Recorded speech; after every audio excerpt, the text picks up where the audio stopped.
हमेशा खुश रहना सीखो। गौतम बुद्ध की नई प्रेरक कहानी। संसार में हर इंसान खुश रहना चाहता है, लेकिन ज्यादातर लोग सोचते हैं कि खुशी धन, पद, परिवार या बाहरी परिस्थितियों से मिलेगी। बुद्ध ने बार बार सिखाया, खुशी भीतर की अवस्था है, यह बाहर से नहीं आती। यह कहानी है अनिरुद्ध नामक गृहस्थ की, जिसने बुद्ध से यह सीखा कि सच्ची खुशी भीतर है, परिस्थितियों से परे। अनिरुद्ध कौशाम्बी का व्यापारी था। उसके पास बड़ा घर, नौकर, गाड़ियां, अनाज के गोदाम, सब कुछ था। फिर भी वह हर समय दुखी और असंतुष्ट रहता। व्यापार में लाभ होता तो भी कहता, अगले महीने घाटा न हो जाए। घर में भोज होता तो भी सोचता, लोग मेरी आलोचना कर रहे होंगे। बेटे की सफलता देखकर भी कहता, पता नहीं यह कब तक चलेगा। उसकी पत्नी ने कहा, अनिरुद्ध, तुम्हें सब कुछ मिला है, लेकिन तुम कभी खुश क्यों नहीं रहते? अनिरुद्ध बोला, खुशी मेरे भाग्य में ही नहीं है। भगवान मुझे क्यों सताते हैं? उसकी यह बेचैनी बढ़ती गई। एक दिन नगर में खबर फैली, तथागत बुद्ध कौशाम्बी आए हैं और गंगा किनारे उपदेश देंगे। हजारों लोग वहां गए। अनिरुद्ध भी अपनी पत्नी के कहने पर बुद्ध के पास पहुंचा। अनिरुद्ध ने बुद्ध को प्रणाम किया और बोला, भंते, मैं अमीर हूँ, मेरा परिवार है, लेकिन मेरे भीतर हमेशा खालीपन और दुख रहता है। मैं हमेशा तनाव में और दुखी रहता हूँ। मुझे बताइए कि मैं हमेशा खुश कैसे रह सकता हूँ? बुद्ध ने उसकी आंखों में देखकर कहा, अनिरुद्ध, तुम्हें खुशी चाहिए, लेकिन तुम गलत जगह खोज रहे हो। तुम सोचते हो कि यह धन, परिवार या दूसरों की प्रशंसा से मिलेगी। जब तक तुम बाहरी वस्तुओं पर निर्भर रहोगे, तुम्हें कभी स्थायी खुशी नहीं मिलेगी। बुद्ध ने उसे कहा, अनिरुद्ध, मैं तुम्हें 3 यात्राएं करने को कहूंगा। इन यात्राओं से तुम समझोगे कि असली खुशी कहाँ है। अनिरुद्ध ने सहमति जताई।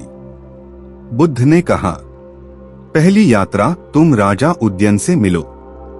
वह बहुत शक्तिशाली और धनी है। अनिरुद्ध राजा से मिला। राजा उद्यन ने कहा, मेरे पास हजारों सैनिक हैं, सैकड़ों रानियां हैं, खजाने भरे हैं, लेकिन मैं रात भर सो नहीं पाता। हर समय डर रहता है कि कहीं कोई दुश्मन हमला न कर दे, कोई मंत्री धोखा न दे। अनिरुद्ध चौंक गया। इतना सब कुछ होते हुए भी राजा दुखी है। फिर बुद्ध ने कहा, अब गांव के एक किसान से मिलो। अनिरुद्ध किसान से मिला। वह एक झोपड़ी में रहता था, दिन भर खेत में मेहनत करता और रात को आराम से सो जाता। उसके पास न सोना था, न संपत्ति। किसान ने मुस्कुराकर कहा, मेरे पास ज्यादा कुछ नहीं, पर जो है उसमें संतुष्ट हूँ। सूरज उगता है तो खेत जोतता हूँ, वर्षा होती है तो आनंद लेता हूँ। परिवार के साथ हंसता हूँ और रात को चैन से सोता हूँ। अनिरुद्ध ने सोचा, राजा दुखी है, पर यह गरीब किसान खुश है। तो खुशी का संबंध धन से नहीं है। बुद्ध ने कहा, अब तीसरी यात्रा, जंगल में रहने वाले उस साधु से मिलो जो धम्म का अभ्यास करता है। अनिरुद्ध गया और देखा, वृद्ध साधु एक पेड़ के नीचे ध्यान में बैठे थे। उनके पास केवल एक चादर और एक कटोरा था। फिर भी उनके चेहरे पर अद्भुत शांति और आनंद था। अनिरुद्ध ने पूछा, गुरुदेव, आपके पास कुछ भी नहीं है, फिर भी आप इतने शांत और प्रसन्न क्यों हैं? साधु ने उत्तर दिया, क्योंकि मैंने अपने मन को वश में कर लिया है। खुशी बाहर से नहीं मिलती, यह भीतर की स्थिति है। जब इच्छा और लोभ समाप्त हो जाते हैं, तभी सच्चा सुख मिलता है। अनिरुद्ध स्तब्ध रह गया। अनिरुद्ध लौटकर बुद्ध के पास पहुंचा और अपनी यात्राओं का वर्णन किया। बुद्ध ने कहा, देखो, राजा दुखी है क्योंकि वह भविष्य के भय में जीता है। किसान खुश है क्योंकि वह वर्तमान में जीता है। और साधु आनंदित है क्योंकि उसने अपने मन को जीत लिया है। अनिरुद्ध, अगर तुम हमेशा खुश रहना चाहते हो तो ये 3 बातें याद रखो। वर्तमान में जियो, अतीत की चिंता और भविष्य का भय छोड़ो। संतोष सीखो, जो है उसमें आभार मानो। मन पर नियंत्रण पाओ, इच्छाओं और लोभ को घटाओ, तभी भीतर से सुख मिलेगा। अनिरुद्ध ने बुद्ध की बात को अपने जीवन में उतारना शुरू किया। उसने धन को ही सुख का साधन मानना छोड़ दिया। परिवार के साथ समय बिताने लगा, बिना शिकायत किए। हर सुबह ध्यान और कृतज्ञता का अभ्यास करने लगा। धीरे धीरे उसका चेहरा चमकने लगा। लोग कहने लगे, यह वही अनिरुद्ध है जो हमेशा दुखी रहता था। अब तो यह हर समय हंसता और खुश रहता है। निष्कर्ष, अनिरुद्ध ने अपने मित्रों से कहा, खुशी बाहर नहीं, भीतर है। धन, परिवार और परिस्थितियां बदलती रहती हैं, लेकिन जो संतोष और सचेतता से जीता है वही हमेशा खुश रहता है। बुद्ध का उपदेश मेरे जीवन को बदल गया। शिक्षा, खुशी बाहरी वस्तुओं से नहीं बल्कि हमारे दृष्टिकोण से आती है। संतोष, वर्तमान में जीना और मन पर नियंत्रण ही असली सुख का मार्ग है। हमेशा खुश रहना संभव है अगर हम अपने मन को साध लें। कमेंट्स में जरूर बताइए कि आपको ये कहानी कैसी लगी। अगर आपको ये कहानी अच्छी लगी हो तो प्लीज लाइक और सब्सक्राइब कर दें। मिलते हैं अगली कहानी में, तब तक अपना ख्याल रखें। नमो बुद्धाय। मन को वश में करने की 5 चमत्कारी विधियां। गौतम बुद्ध की प्रेरक कहानी। मन सबसे बड़ा मित्र भी है और सबसे बड़ा शत्रु भी। जब मन नियंत्रण में हो तो व्यक्ति सुखी, शांत और सफल हो जाता है। लेकिन जब मन भटकता है तो चिंता, क्रोध, ईर्ष्या और दुख से जीवन भर जाता है। बुद्ध ने कहा था, मन को साधो, वही तुम्हें मुक्ति देगा, अन्यथा वही तुम्हें बंधन में डाल देगा। यह कहानी है सुव्रत नामक युवक की, जिसने बुद्ध से सीखा कि मन पर नियंत्रण पाने की 5 अद्भुत विधियां क्या हैं। सावार्थी नगर में सुव्रत नामक युवक रहता था। वह पढ़ाई में तेज, व्यापार में कुशल और व्यवहार में सरल था। फिर भी उसके भीतर हमेशा एक तूफान मचा रहता। कभी भविष्य की चिंता, कभी दूसरों की राय का डर, कभी क्रोध, कभी अनचाहे विचार। रात को लेटते ही उसका मन दौड़ने लगता। कल क्या होगा? लोग मेरे बारे में क्या सोचते हैं? अगर असफल हो गया तो? उसके मित्रों ने कहा, तुम्हें बुद्ध के पास जाना चाहिए। वे ही मन को वश में करने का मार्ग बता सकते हैं। सुव्रत जेतवन विहार पहुंचा। उसने बुद्ध को प्रणाम किया और बोला, भंते, मेरा मन मेरे नियंत्रण में नहीं है। कभी चिंता करता है, कभी क्रोध में भर जाता है, कभी वासनाओं में उलझता है। मुझे बताइए, मैं मन को कैसे वश में करूं? बुद्ध ने शांत स्वर में कहा, सुव्रत, मन को साधना कठिन है पर असंभव नहीं। यह हाथी के समान है, अगर बिना प्रशिक्षण के छोड़ दिया जाए तो सब कुछ तोड़ देगा, लेकिन अगर प्रशिक्षित किया जाए तो वही हाथी राजाओं को सवारी देता है। ऐसे ही मन है। मैं तुम्हें 5 चमत्कारी विधियां बताता हूं। इन्हें जीवन में उतारो और देखो कैसे मन तुम्हारा मित्र बन जाएगा। बुद्ध बोले, पहली विधि है सतर्कता। मन या तो अतीत में भागता है या भविष्य में, लेकिन खुशी केवल वर्तमान में है। जब तुम खाओ तो सिर्फ खाने का अनुभव करो। जब चलो तो सिर्फ चलने का अनुभव करो। जब बात करो तो पूरी उपस्थिति से करो। उन्होंने उदाहरण दिया, मान लो तुम पानी पी रहे हो। अगर मन कहीं और है तो तुम स्वाद नहीं लोगे, पर अगर पूर्ण ध्यान से पियोगे तो वही जल अमृत समान लगेगा। सुव्रत ने सोचा, हाँ, मेरा मन हमेशा इधर उधर भागता रहता है। अगर मैं हर क्षण को जीऊं तो शायद शांति मिले। बुद्ध ने कहा, दूसरी विधि है अनासक्ति। मन इसलिए दुखी होता है क्योंकि वह हर चीज को पकड़कर बैठा है। धन, संबंध, विचार, प्रतिष्ठा। जब हम छोड़ना सीख जाते हैं तभी हल्के हो जाते हैं। उन्होंने एक उपमा दी। कल्पना करो तुम नाव पार कराने के बाद भी सिर पर उठाए घूमते हो। क्या यह बुद्धिमानी है? नाव ने तुम्हें पार कराया, अब उसे छोड़ दो। वैसे ही हर परिस्थिति, हर विचार एक साधन है, उसे जरूरत भर इस्तेमाल करो और छोड़ दो। सुव्रत समझ गया कि उसका बहुत दुख इसलिए है क्योंकि वह हर बात को पकड़कर बैठा रहता है। बुद्ध बोले, तीसरी विधि है मैत्री भाव। क्रोध मन को सबसे अधिक अस्थिर करता है। अगर तुम किसी से घृणा रखते हो तो वह आग सबसे पहले तुम्हें ही जलाती है। लेकिन जब तुम सबके लिए शुभकामना करते हो तो मन शांत हो जाता है। उन्होंने सुव्रत को सिखाया, हर दिन आंख बंद कर यह भाव करो, सभी प्राणी सुखी हों, सभी प्राणी सुरक्षित हों, सभी प्राणी शांत हों। सुव्रत ने अभ्यास किया और देखा, जिससे वह नाराज था उस पर भी उसका मन धीरे धीरे शांत हो गया। बुद्ध ने कहा, चौथी विधि है वैराग्यपूर्ण चिंतन। मन खाली नहीं रह सकता। अगर तुम उसे सही दिशा नहीं दोगे तो वह व्यर्थ की कल्पनाएं और नकारात्मक सोच से भर जाएगा। इसलिए हर दिन कुछ समय अच्छे विचारों, धम्म पर चिंतन करो। उन्होंने उदाहरण दिया, जैसे किसान बीज चुनकर बोता है, वैसे ही तुम विचार चुनो। अगर तुम करुणा, क्षमा, आभार और धम्म पर चिंतन करोगे तो मन धीरे धीरे शांत और निर्मल होगा।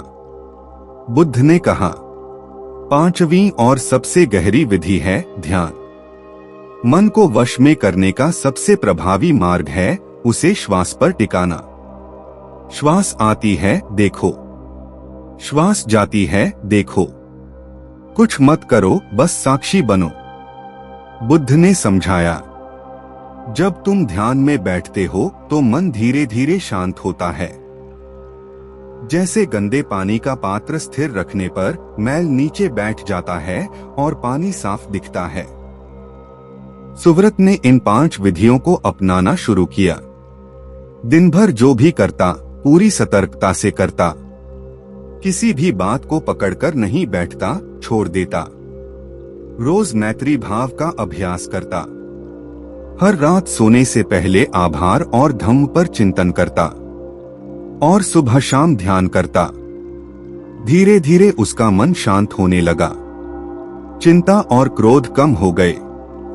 लोग कहने लगे, सुव्रत का चेहरा अब शांत झील की तरह हो गया है। कुछ महीनों बाद सुव्रत फिर बुद्ध के पास गया। उसने कहा, भंते, पहले मेरा मन अशांत था, लेकिन अब मुझे शांति और आनंद का अनुभव होता है। आपकी 5 विधियों ने मेरा जीवन बदल दिया। बुद्ध ने कहा, याद रखो सुव्रत, मन को वश में करने का कार्य एक दिन का नहीं, जीवन भर का अभ्यास है। अगर तुम इन 5 विधियों पर चलते रहोगे तो न केवल शांति पाओगे बल्कि दूसरों के लिए भी प्रकाश बनोगे। निष्कर्ष, यह कहानी हमें सिखाती है कि वर्तमान में जियो, छोड़ना सीखो, क्रोध को प्रेम से बदलो, विचारों को सही दिशा दो, ध्यान करो। यही 5 चमत्कारी विधियां हैं जो हर इंसान को मन का मालिक बना सकती हैं। कमेंट्स में जरूर बताइए कि आपको ये कहानी कैसी लगी। अगर आपको ये कहानी अच्छी लगी हो तो प्लीज लाइक और सब्सक्राइब कर दें। मिलते हैं अगली कहानी में, तब तक अपना ख्याल रखें। नमो बुद्धाय। ओवर थिंकिंग कैसे रोके? मन को शांत करने का सबसे आसान तरीका। मनुष्य का मन समुद्र की तरह है। जब लहरें शांत हों तो जल में चांद साफ दिखाई देता है, लेकिन जब लहरें उग्र हों तो कुछ भी साफ नहीं दिखता। वैसे ही जब मन शांत होता है तो निर्णय स्पष्ट होते हैं, लेकिन जब मन लगातार सोचता रहता है यानी ओवर थिंकिंग करता है तो जीवन उलझन और चिंता से भर जाता है। बुद्ध ने इसे चंचल मन कहा। और यही कहानी है आनंद कुमार नामक युवक की, जो अत्यधिक सोच की जाल में फंस गया था। राजगृह नगर में एक युवक रहता था, आनंद कुमार। वह बुद्धिमान था, पढ़ाई में अच्छा, पर उसका मन कभी शांत नहीं रहता। कोई बात सुनता तो घंटों सोचता रहता। कोई भविष्य की योजना बनाता तो मन में 10 शक उठते। अगर कोई उसकी आलोचना कर देता तो वह रात भर करवटें बदलता। यहाँ तक कि छोटे छोटे फैसले भी वह नहीं ले पाता। अगर कपड़ा खरीदने जाता तो घंटों सोचता, यह अच्छा है या वह। अगर दूसरा लोग बेहतर लगे तो। उसका मन एक बंदर की तरह था, जो एक डाल से दूसरी डाल पर कूदता रहता। लोग उसे समझाने की कोशिश करते, लेकिन आनंद कुमार कहता, मैं जानता हूं कि मैं बहुत सोचता हूं, पर मेरा मन रुकता ही नहीं। क्या करूं? एक दिन नगर में चर्चा हुई कि गौतम बुद्ध राजगृह के पास विहार में ठहरे हैं। लोग दूर दूर से उनके उपदेश सुनने आते। आनंद कुमार ने सोचा, अगर किसी के पास मन को शांत करने का उपाय है तो वे बुद्ध ही होंगे। वह सुबह सुबह विहार पहुंचा। बुद्ध को प्रणाम करके बोला, भंते, मेरा मन हमेशा सोचता रहता है।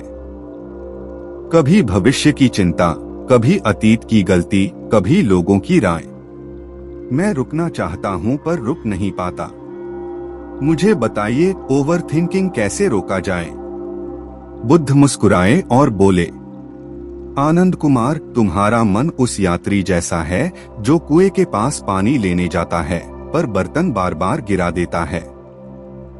वह जितना कोशिश करता है उतना ही पानी छलक जाता है। ऐसे ही तुम जितना मन को रोकने की कोशिश करते हो उतना ही वह भागता है। फिर बुद्ध ने एक कहानी सुनाई। कहानी 2 तीरों का दुख।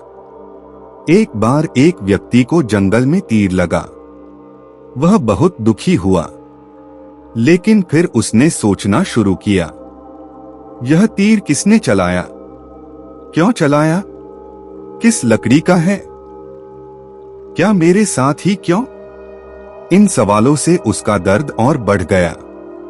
बुद्ध बोले, पहला तीर वास्तविक समस्या है, लेकिन दूसरा तीर तुम्हारे मन का है, यानी ओवर थिंकिंग। पहले तीर को तो सहना ही होगा, लेकिन दूसरा तीर तुम्हारे ही हाथ में है, चाहे तो छोड़ दो। आनंद कुमार ध्यान से सुनने लगा।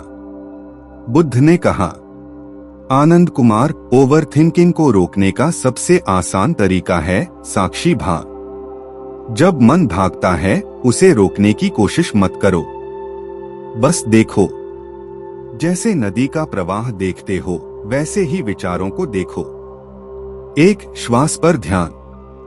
बुद्ध ने समझाया, जब भी मन में विचार दौड़ने लगे, श्वास पर ध्यान दो। गहरी सांस लो, फिर धीरे धीरे छोड़ो। कुछ क्षणों में ही मन शांत होने लगेगा। अल्पविराम। उन्होंने कहा, निर्णय लेने से पहले थोड़ा ठहरो। जैसे पका फल पेड़ से खुद गिरता है, वैसे ही सही विचार खुद परिपक्व होंगे। 3 लेखन। बुद्ध ने सुझाया, जो बातें मन में बार बार आती हैं, उन्हें लिख डालो। लिखते ही मन हल्का हो जाएगा और वह बोझ नहीं बनेगा। 4 कृतज्ञता। बुद्ध बोले, हर रात सोने से पहले 3 बातें याद करो जिनके लिए तुम आभारी हो। इससे मन नकारात्मक सोच से हटकर सकारात्मक ऊर्जा से भर जाएगा। वैराग्य। बुद्ध ने कहा, ओवर थिंकिंग का मूल कारण है हर बात को पकड़कर बैठ जाना। अगर तुम छोड़ना सीखो तो मन हल्का हो जाएगा। आनंद कुमार ने बुद्ध की बात मानी। हर दिन श्वास पर ध्यान करता, विचार लिखता और आभार प्रकट करता। धीरे धीरे उसका मन शांत होने लगा। जहां पहले वह छोटे फैसलों पर उलझता था, अब सहजता से निर्णय लेने लगा। जहां पहले आलोचना पर रात भर सोचता था, अब मुस्कुराकर छोड़ देता। लोग हैरान होकर पूछते, आनंद कुमार, तुम्हारे चेहरे पर यह शांति कैसे आई? वह कहता, मैंने सोचना कम नहीं किया, बस सही दिशा में करना सीखा। निष्कर्ष, बुद्ध ने आनंद कुमार को सिखाया कि ओवरथिंकिंग रोकना बलपूर्वक संभव नहीं।